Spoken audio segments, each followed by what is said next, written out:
Amigas y amigos de Cinéfilos en Apuros, bienvenidos sean, yo soy Elías Leonardo y en esta ocasión vamos a platicar de Gol Gana, película dirigida por Taika Waititi que llega a cines a finales de 2023 y comenzará en cartelera en la primera semana de enero de 2024. La película está basada en hechos reales, particularmente en una anécdota que en su momento fue la comidilla, lo chistoso, la forma de ridiculizar incluso el fútbol de lo que hasta la fecha consideramos tierras exóticas, tierras desconocidas, como lo es en el fútbol en Oceanía. En 2001, en el marco de las eliminatorias para la Copa del Mundo Corea-Japón 2002, la selección de Australia goleó 31-0 a Samoa Americana.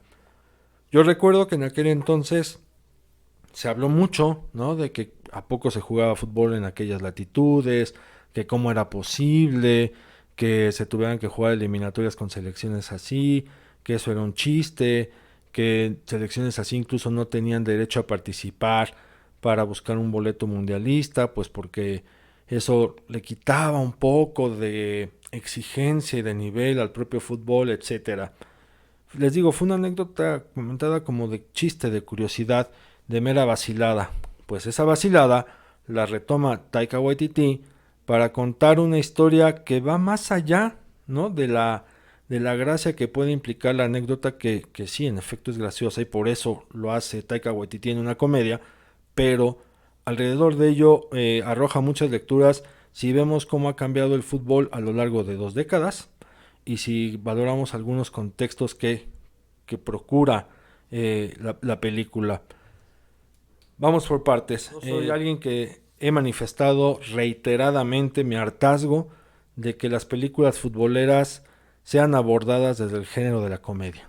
Es algo que a mí ya me tiene harto, me desgasta, sobre todo cuando se trata de México, porque por lo menos en México estrictamente el fútbol ha sido abordado desde el lado y el ángulo cómico. Todo es chistoso, todo es gracioso, todo es simpático y no se le da la seriedad de vida a un deporte como lo es el fútbol y las historias que giran alrededor y dentro del universo futbolístico.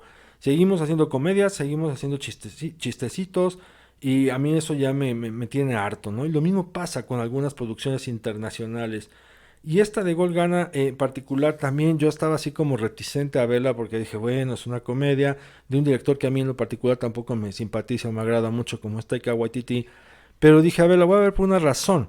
Y esa razón tiene que ver con cómo es la óptica del fútbol en Oceanía. Tenemos noción de películas que se han hecho en Europa, de películas en Sudamérica, de películas incluso africanas, películas o documentales asiáticos con relación al fútbol, pero de Oceanía no tenemos tanto conocimiento y dije, bueno, a ver, vamos a ver cómo se aborda desde ese ángulo, desde esa visión, partiendo de dos cosas. La primera es que el director, Taika Waititi, es neozelandés y la otra es que la anécdota gira en Oceanía, ¿no? Inmerso en una cultura en la cual él conoce también.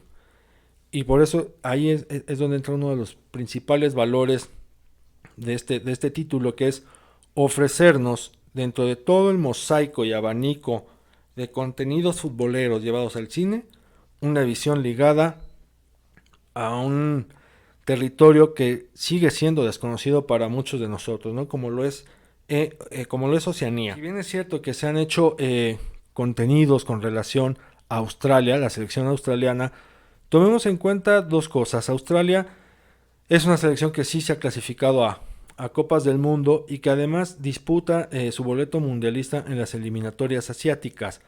¿Por qué? Porque pidió buscar ese boleto en una plaza asiática por cuestión de competitividad, por cuestión de nivel. Entonces Australia de alguna u otra manera no forma parte ya de ese grosso que forma parte de las selecciones de Oceanía, muchas de ellas islas, y que ahora tienen en Nueva Zelanda a la potencia regional.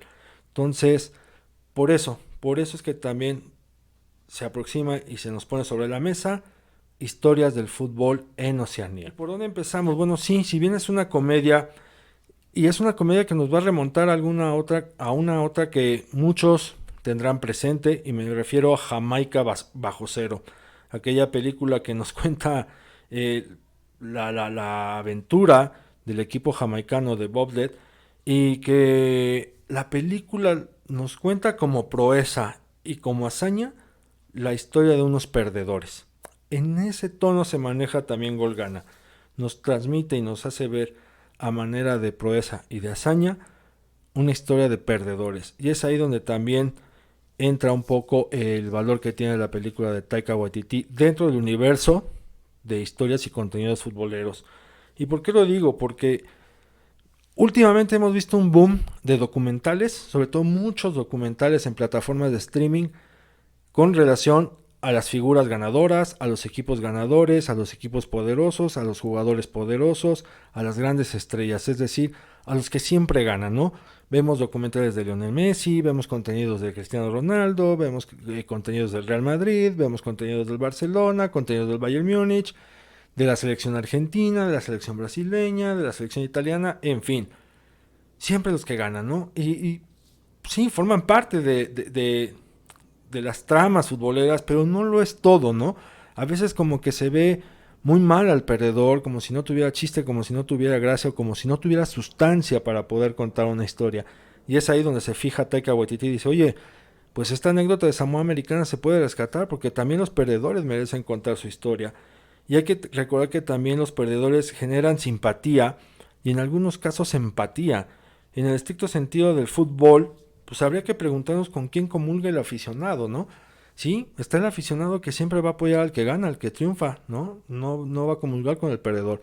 Sin embargo, hay aficionados que crecen como parte de esta identidad y el sentido de pertenencia, crecen apoyando clubes o equipos que saben que a lo mejor nunca van a ganar un título, pero forman parte de su identidad y forman parte de su pasión y de su gusto por el fútbol.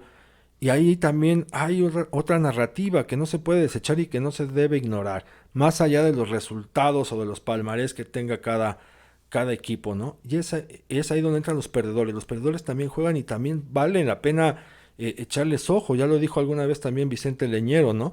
Las historias atractivas también están en los derrotados.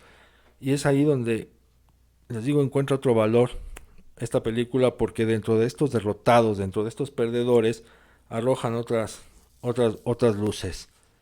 Por ejemplo, a diferencia de otras películas futboleras, les digo que esta se asoma al fútbol de Oceanía. Y si bien es una producción comercial hecha para entretener, porque esa es su tirada, también es verdad que se asoma a algo que se nos ha perdido, o por lo menos en México lo hemos extraviado mucho, que es el relato futbolero como tal.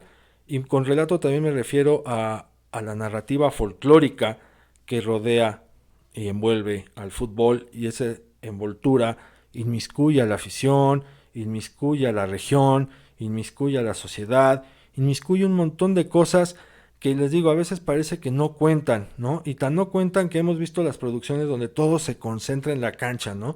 En tomas muy bonitas, muy estéticas, muy tecnológicas, del futbolista pateando el balón, del calzado que porta, de cómo se lanza el portero para atajar, etcétera. Pero nos olvidamos del resto, ¿no? Es decir, pues lo que también juega el entorno.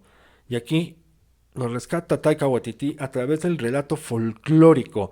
Esta narrativa que les digo que se nos ha extraviado, pero que tienen muy bien cimentada, por ejemplo, los sudamericanos, los argentinos, los uruguayos, por decir algo, y en Europa también lo vemos con los españoles, los ingleses, tienen muy arraigado el relato folclórico, que tiene que ver con las nostalgias, tiene que ver con las melancolías, tiene que ver con las convivencias, tiene que ver con lo que envuelve al fútbol, no con lo que está precisamente adentro del fútbol.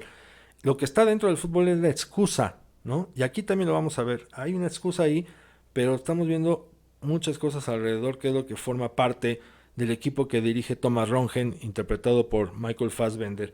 Y es lo folclórico que une a un equipo de fútbol. En este caso, parece que lo exótico es Samoa Americana y que lo exótico son sus integrantes, sus seleccionados.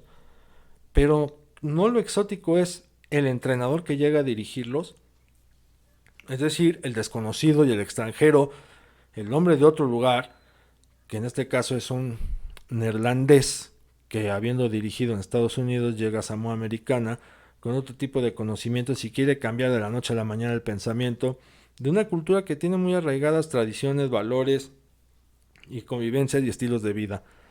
Y una cultura que no ve el fútbol precisamente como la última cosa por vivir, por gozar en el planeta. Y de hecho de ahí, ¿no? También llama la atención como 2001, que es en el año en que se contextualiza la película, el fútbol todavía no ha avasallado a este territorio como lo es Samoa Americana. Contrario a lo que pasa en todo el planeta, ¿no? Donde el fútbol ya ni siquiera es visto como un deporte, sino como una maquinaria comercial y de mercadotecnia que nulifica incluso los sentires y las emociones pasionales alrededor del balón.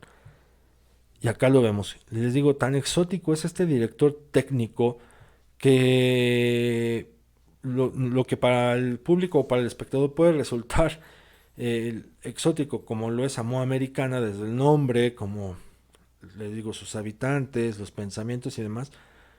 Lo exótico es este entrenador y lo vamos a ver con algo muy breve si quieren, pero vamos a ver una escena en la que al entrenador, a Thomas Rongen, le dicen que tiene que tomar la oferta de irse a dirigir a Samoa Americana, que hay dos opciones, o aceptar el desempleo o irse a dirigir allá.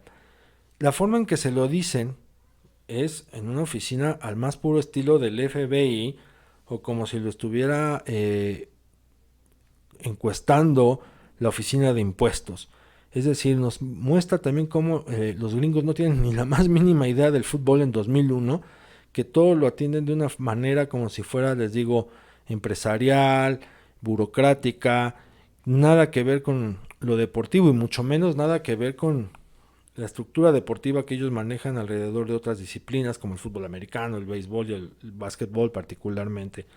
Ellos no, lo manejan como si les digo, si fuera una cuestión de oficina, pero de oficina a la antigua, de una oficina setentera, ochentera, y así lo manejan, así o más exótico. Lo exótico, les digo, no está en Samoa Americana, sino está en la propia visión que tienen los Estados Unidos de ver el fútbol en 2001. Y eso que se avecinaba un mundial de 2002 donde ellos iban a hacer historia para su causa a costa de la selección mexicana, a la cual eliminaron en octavos de final. Pero sin embargo veían todavía el fútbol como una cosa ajena, como algo que no es suyo. Tan no es suyo que les digo, atienden y despachan en una oficina como si Robert Redford estuviera interrogando a un testigo de un crimen para la película de Todos los hombres del presidente, ¿no? O de un robo, o de un hurto, así. Nada que ver con el fútbol. Entonces, eso es más exótico que la propia Samoa Americana. Y otro tema que tiene a rescatar es el tema de la inclusión no forzada, ¿no? Hemos visto títulos donde se ve la inclusión de manera muy forzada, de manera muy exagerada y muy notoria. Y acá no, y tan no es forzada porque fue un caso de la vida real. Y lo vemos con uno de los jugadores, una, una chica trans posteriormente, pero en ese momento es un jugador que está en el proceso precisamente de inyectarse hormonas, de tomar hormonas, pero en ese lapso del proceso dice, bueno, yo quiero jugar con la selección de Samoa, quiero colaborar para darle un giro al 31-0 que nos propinó Australia y que incluso sacrifica su propio tratamiento hormonal para rendirse y enfocarse de lleno con el equipo. Posteriormente sí, se logra su propósito, su objetivo de convertirse en una mujer trans, lo hace, de hecho se volvió embajadora del fútbol y del respeto por la equidad, pero en la película nos muestran lo que realmente sucedió en ese momento, ¿no? Que es un jugador que decide sacrificar por un momento su tratamiento para enfocarse de lleno en el sueño que tenían estos jugadores por lo menos anotar un gol, no pedían más, anotar un gol y dejar de ser la peor selección a nivel mundial. En resumidas cuentas, Gol Gana es una película para entretenerse, para pasarla bien, pero para los que son futboleros arroja muchas cosas. Les digo, en lo particular, el tema del relato folclórico, que es algo que se ha perdido demasiado. En segundo lugar, el que no consideremos que es lo aquello que no es, en el sentido de que podemos considerar que es exótico lo de Samoa Americana, pero lo exótico también está acá, ¿no? O sea, pongámonos en los zapatos del otro para entender qué es lo exótico. Y finalmente esta idea de insistir en que el fútbol es una comedia y es una gracia, aquí puede justificarse un poco porque parte precisamente de una anécdota curiosa y chistosa como fue la goliza, la masacre, ¿no?, de 31-0 de Australia a Samoa Americana, y porque los propios gringos en el 2001 ven el fútbol como algo de trámite, como algo de burocracia. Entonces la comedia de alguna u otra manera se presta, pero aún así hay una subtrama dolorosa, ¿no?, que tiene que ver también con casos verídicos del entrenador Thomas Rongen, que abonan y redondean la anécdota de este relato folclórico que va más allá incluso de las canchas, que va más allá incluso de los estadios, que va más allá de si vestir o no vestir una camiseta, etcétera. Creo que atender el relato folclórico del fútbol es lo que merece y vale la pena, y por aquí se aborda desde ese ángulo y dentro del plano de que es una película de Oceanía. Hay que ver el fútbol de Oceanía aportándonos algo al universo de contenidos futboleros que ya existen.